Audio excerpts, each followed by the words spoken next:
할렐루야. 오늘도 하나님의 자녀로 우리를 부르시는 그분의 그 놀라운 이야기 가운데 거하기를 원하는 우리 모두에게 말씀을 통해 주시는 그 소망이 우리 마음 가운데 가득해지는 시간이 되기를 기도합니다. 오늘 말씀은 에스더 1장입니다. 에스더는 우리가 너무나 잘 알고 있는 이야기입니다. 저는 에스더를 읽을 때마다 가슴이 조마조마한 장면이 있습니다. 바로 에스더가 왕 앞에 나아가서 자기가 준비한 말을 하지 않고 왕에게 잔치를 베풀었으니 오시며 말하겠다고 하는 그 장면입니다. 왜 에스더는 왕에게 바로 말하지 않았을까?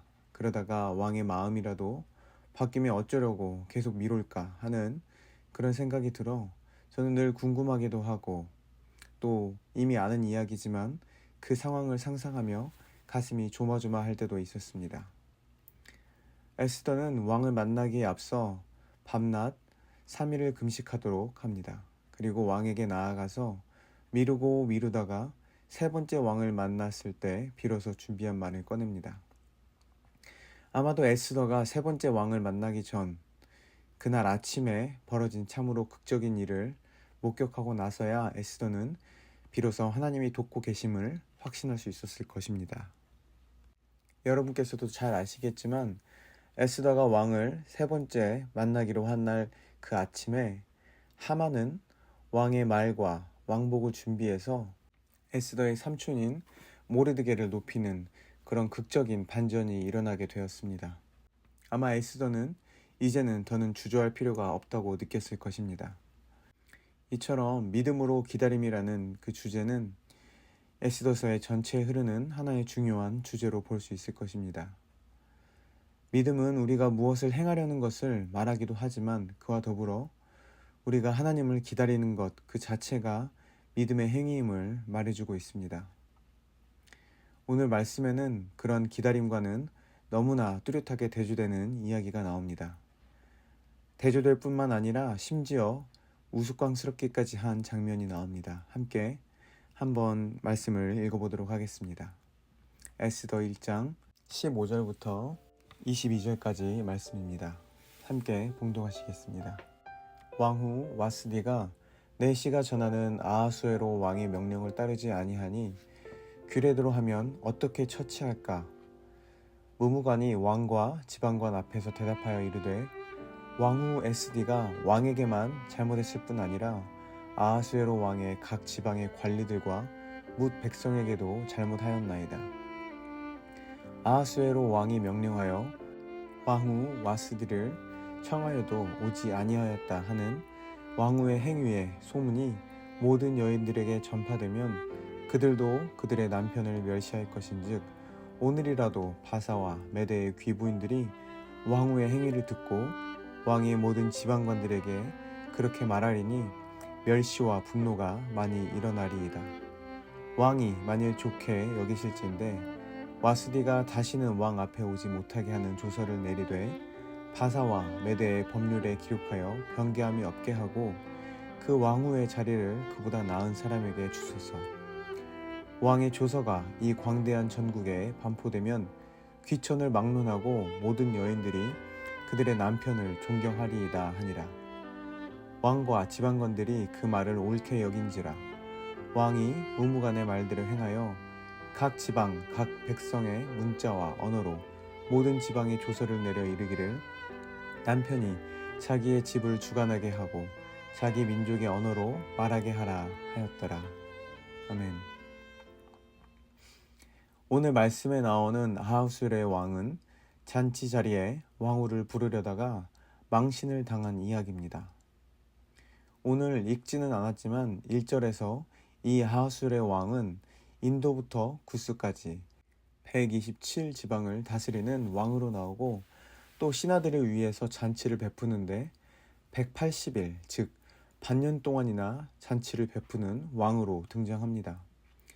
역사적 기록으로는 대략 30개 지방을 다스렸다고 나오는데 오늘 말씀에는 127개의 지방을 다스렸다는 것도 과장된 것으로 보이고 또 잔치를 6개월 동안 벌인 것도 또 그렇게 과장스러우며 와스디가 오지 않은 사건을 두고 제국 전체의 위기로 보는 것도 과장되게 표현하고 있는 것으로 보입니다. 와스디가 왕명을 따르기 싫어한 사건을 두고 왕은 법률을 아는 자들에게 묻고, 무무가는 이러한 현상을 두고 모든 여인들이 남편을 멸시할 것이라고 이를 부추깁니다. 그리고 와스디를 왕후 자리에서 물러나게 해야 모든 여인들이 그들의 남편을 존경할 것이라는 그러한 결론에 다다르게 됩니다. 남편이 존경받을 이유를 단지 힘과 권력의 논리를 통해서 확보하려는 이러한 조치는 참으로 유치해 보이기까지 합니다. 그리고 더 참으로 유치하고 치졸한 것은 이 사건을 계기로 남편이 자기 집을 주관하게 하고 남편의 언어가 가족의 주된 언어가 되게 하라는 그런 명령을 내리기까지 합니다. 남편이 얼마나 존경받을 만한 구석이 없었으면 이렇게라도 해야 했었나 싶기까지 합니다.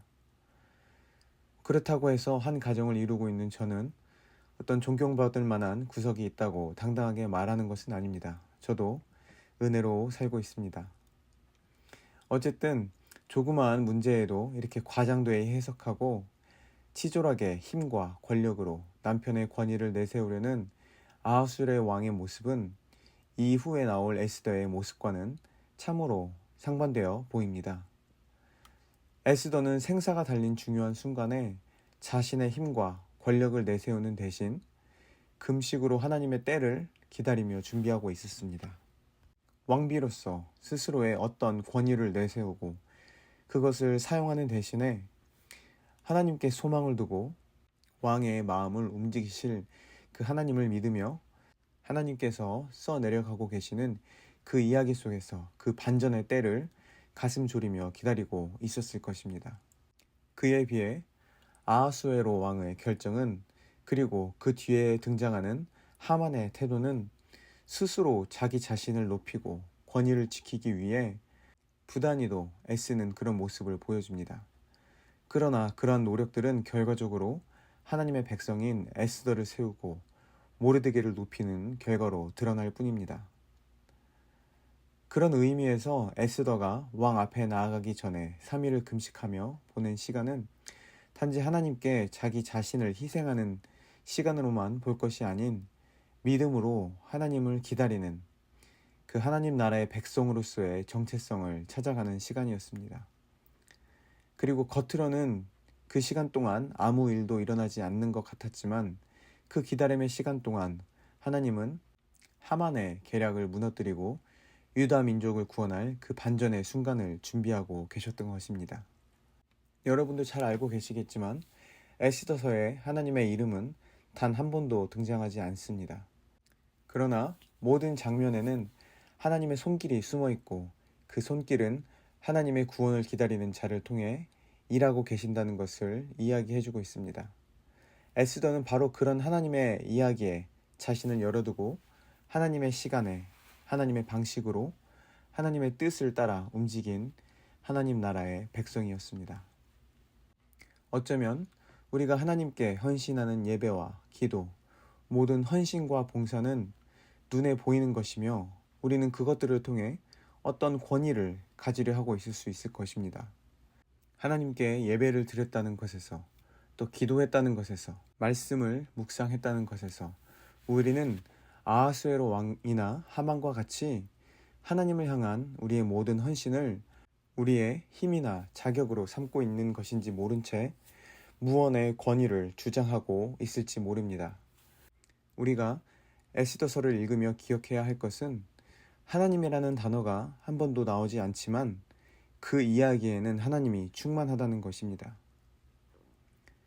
우리는 우리가 하나님께 드리는 헌신과 섬김이 참 하나님이 아닌 우리 자신을 드러내는 도구로 사용될 수 있음을 우리는 분명히 경계해야 할 것입니다. 아하수에로는 자신의 권위가 도전받게 되었을 때 그것을 모욕으로 여기고 제국 전체를 뒤흔드는 법령을 만들어냈습니다. 하만 역시도 끊임없이 자신이 존경받기를 원했고 누구든 자신에게 절하지 않으면 분노했습니다. 다시 말해서 자기 자리를 지키기 위한 조급함과 불안으로 인해 타인을 통제하려 들게 되는 것이 바로 세상의 정체성인 것입니다. 그러나 하나님의 백성인 에스더의 사고방식은 그것과 달랐습니다. 그녀는 왕비로서의 자리가 아닌 하나님이 이끌어가고 계시는 그 이야기 안에서의 자기의 위치를 받아들이고 보이지 않는 하나님을 믿음으로 기다리는 그 자리에 있었습니다. 유다 민족의 목숨을 구하는 것은 왕비의 권력이 아니라 오직 하나님의 손에 달려있음을 믿었기에 그녀는 침묵하며 금식하며 기다릴 수 있었던 것입니다. 그리고 단지 기다릴 뿐만 아니라 용기를 내어 자신이 마땅히 해야 하는 것이 무엇인지 그리고 그때가 언제인지도 잘 알고 있었습니다. 그러므로 하나님 나라 백성의 권위는 우리가 얼마나 무엇을 했는가에 있지 않고 누구를 신뢰하고 있는가에 달려 있습니다. 우리가 신뢰하는 하나님은 우리가 아직 경험해보지 못한, 세상이 알지 못하는 그 천국의 기쁨을 준비하시는 하나님이십니다. 그 하나님 나라의 백성으로 성화하는 우리는 오늘도 주님의 때를 기다리며 기도하며 용기 있게 하나님 나라의 가치를 하나님이 없는 이 세상 가운데 드러내도록 부르심을 받았습니다. 이 세상은 그리고 어쩌면 우리 또한 아하수에로 왕과 같이 또 하만과 같이 불안으로 인해 그리고 우리의 체면을 유지하기 위해 우린 통제욕에 사로잡혀 있을 수 있습니다. 그들에게는 믿음의 대상이 없었기에 기다릴 수도 없었고 또 기다릴 수 없었기 때문에 문제를 과장하고 그들의 권력으로 덮으려 했습니다. 하지만 하나님의 나라는 그렇게 움직이지 않습니다. 하나님의 나라는 침묵과 기다림 속에서도 여전히 살아있고 준비되고 있으며 그 때가 이르렀을 때 마침내 정해진 때에 놀라운 방식으로 드러납니다. 눈앞에 문제가 보이고 위기가 닥치고 때로는 아무 일도 일어나지 않는 것처럼 보일 때 우리는 불안 속에서 무엇인가를 즉시 해결하려는 그런 유혹을 받습니다. 하지만 에스더를 통해 우리가 배우는 것은 믿음이란 우리가 어떤 일을 하는 것뿐만 아니라 어떤 때에는 기다리는 것이라는 점입니다. 기다릴 수 있다는 것, 그것이 바로 하나님을 신뢰하고 있다는 증거입니다. 오늘 우리도 그런 기다림의 믿음을 회복할 수 있기를 간절히 소망합니다. 보이지 않는 손길이 지금도 우리의 삶을 신실하게 이끌어가고 계심을 믿으며 하나님의 때를 기다리는 믿음의 자리로 나아가는 우리가 될 수 있기를 축복합니다. 함께 기도하시겠습니다. 오늘도 살아계셔서 우리를 위해 쉬지 않고 일하시는 주님, 그 주님의 선하심과 완전하심을 믿으며 오늘도 주님께서 일하실 것을 기대함으로 기다립니다. 그리고 그 기다림 가운데, 그 고통의 시간 가운데 우리의 믿음이 성장하게 하시어 믿음을 모르는 세상 가운데 그 믿음의 가치를 드러내 보일 수 있는 하나님 나라의 백성으로 성화시켜 주시기를 기도합니다. 그렇게 우리를 이 세상 가운데 빛으로 부르시며 늘 우리에게 놀랍게 응답하시는 살아계신 예수 그리스도의 이름으로 기도드립니다. 아멘.